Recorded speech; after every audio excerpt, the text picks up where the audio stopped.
કે મારી આ વાતને ખાસ નોંધ કરે કે ઘોગંબા તાલુકાની અંદર હમણાં જ ગયેલી સ્થાનિક સ્વરાજની ચૂંટણીની અંદર અમારી સિમલા જિલ્લા પંચાયતની અંદર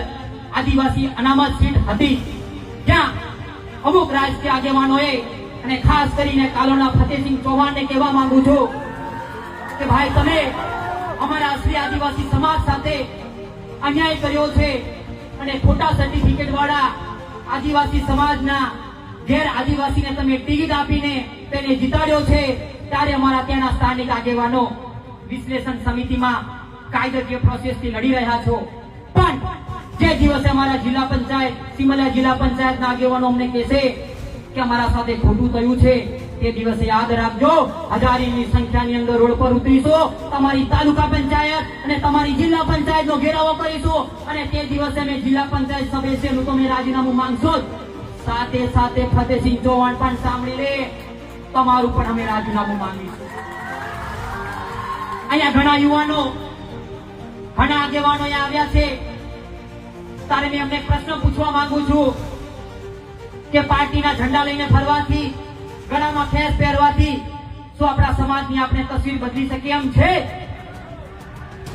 ત્યારે આપણે સૌએ એક મંચ પર આવવું પડશે, પક્ષ પાર્ટી ભૂલવી પડશે, ધર્મ સંપ્રદાય ભૂલવો પડશે અને આપણે સૌએ જ્યાં આદિવાસી સમાજનો અવાજ ઉઠાવવાનો વારો આવશે તે દિવસ આપણે સૌએ સાથે મળીને આપણે લડવું પડશે। સાથીઓ, એવી જ રીતના હમણાં ટૂંક સમય પહેલા મારી પાસે ફરિયાદ આવી છે કે આઝાદીના 78 વર્ષથી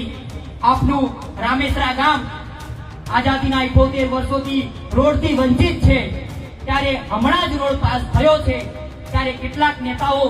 એ રોડને રદ કરાવવા માટે રાત દિવસ ગાંધીનગર અને દિલ્હીની યાત્રાઓ કરે છે। ત્યારે એવા નેતાઓને કહેવા માંગુ છું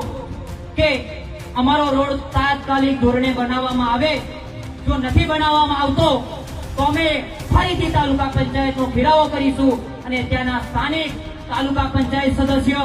જિલ્લા પંચાયત સદસ્ય અને અમે માનનીય શ્રી કાલોલના ધારાસભ્ય ફતેહસિંહ ચૌહાણનું જાહેરમાં રાજીનામું માંગીશું। તૈયાર છો ને બધા? તૈયાર છો ને સાથીઓ?